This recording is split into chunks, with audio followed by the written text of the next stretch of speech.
Matter is anything that has weight or mass and takes up space. Even though it might not be obvious to us, all matter around us contains electricity in the form of positive and negative charge.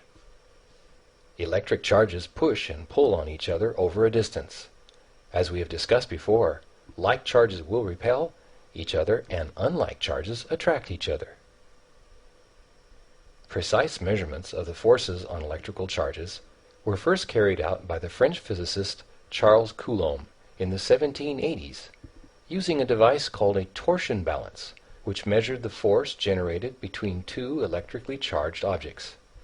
The results of Coulomb's work led to the development of a unit of electric charge, named in his honor, the Coulomb. If 2-point objects, hypothetical objects having no appreciable surface area, were equally charged to a measure of 1 Coulomb, which is the charge that flows through a 120-watt light bulb every second, and placed 1 meter, approximately 1 yard apart, they would generate an enormous force of repulsion of about 9 billion newtons, or approximately 1 million tons. In the 18th century, Benjamin Franklin proposed that electricity was a single fluid that could be transferred from one material object to another. It was discovered much later that this electric fluid was actually composed of extremely small bits of matter called electrons, so named in honor of the ancient Greek word for amber, the hardened sap from trees, another material exhibiting charged properties when rubbed with cloth. Experimentation has since revealed that all objects are composed of extremely small building blocks known as atoms, and that these atoms are in turn composed of smaller components known as particles. The 3 fundamental particles comprising atoms are called protons, neutrons, and electrons. It is believed by many physicists that protons and neutrons may be composed of even smaller structures called quarks. Atoms are too small to be seen with a microscope that uses visible light, because atoms are smaller than the wavelength of visible light. But they have been photographed by using beams of even smaller electrons. This is a picture of atoms in a metal crystal. Even though each atom in a piece of material tends to hold together as a unit, there's actually a lot of empty space between the electrons and the cluster of protons and neutrons residing in the middle of the nucleus. This crude model is that of the element carbon, with 6 protons, 6 neutrons, and 6 electrons. In any atom, the protons and neutrons are very tightly bound together, which is an important quality. The tightly bound clump of protons and neutrons in the center of the atom is called the nucleus, and the number of protons in an atom's nucleus determines its elemental identity. Change the number of protons in an atom's nucleus, and you change the type of atom that it is. In fact, if you could remove 3 protons from the nucleus of an atom of lead, you will have achieved the old alchemist's dream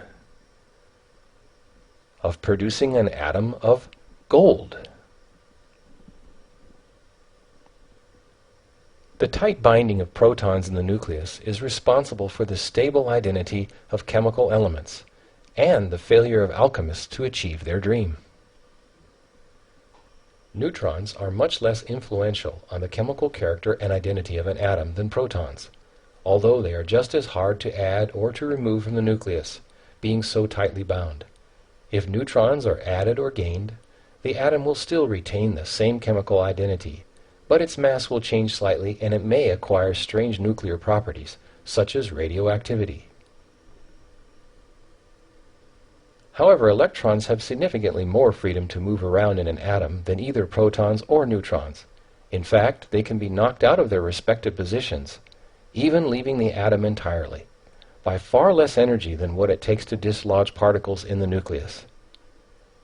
If this happens, the atom still retains its chemical identity, but an important imbalance occurs.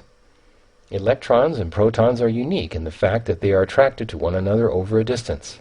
It is this attraction over distance which causes the attraction between rubbed objects, where electrons are moved away from their original atoms to reside around atoms of another object. Atoms that have more or less electrons than protons are called ions. A positive ion results when an atom has more protons than electrons. A negative ion results when an atom has more electrons than protons. The process of creating an ion is called ionization. Many elements will become ionized when put in combination with certain other elements. For example, chlorine, Cl, will become a negative ion when paired up with a sodium, Na atom. The sodium Na atom will become a positive ion. Ionization can be caused by electrons, light, and other radiation striking the atom. Smoke detectors use a small amount of radioactive material to ionize atoms in the air. The ions being charged move between charged metal plates, creating a tiny electric current. Smoke particles disrupt the current by attracting the ions, which will in turn trigger the alarm. Electrons tend to repel other electrons over a distance, as do protons other protons. The only reason protons bind together in the nucleus of an atom is because of a much stronger force called the strong nuclear force, which has effect only under very short distances.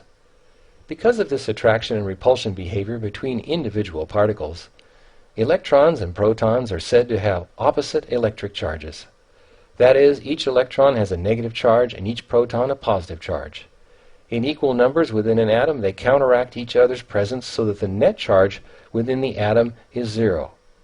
This is why the picture of a carbon atom has 6 electrons to balance the electric charge of the 6 protons in the nucleus.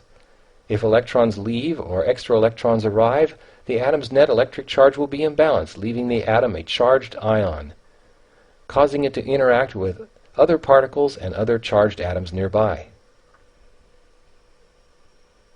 Neutrons are neither attracted to or repelled by electrons, protons, or even other neutrons, and are consequently categorized as having no charge at all.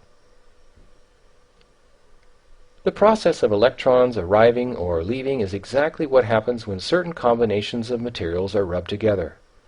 Electrons from atoms of one material are forced by the rubbing of another material to leave their respective atoms and transfer over to the atoms of the other material.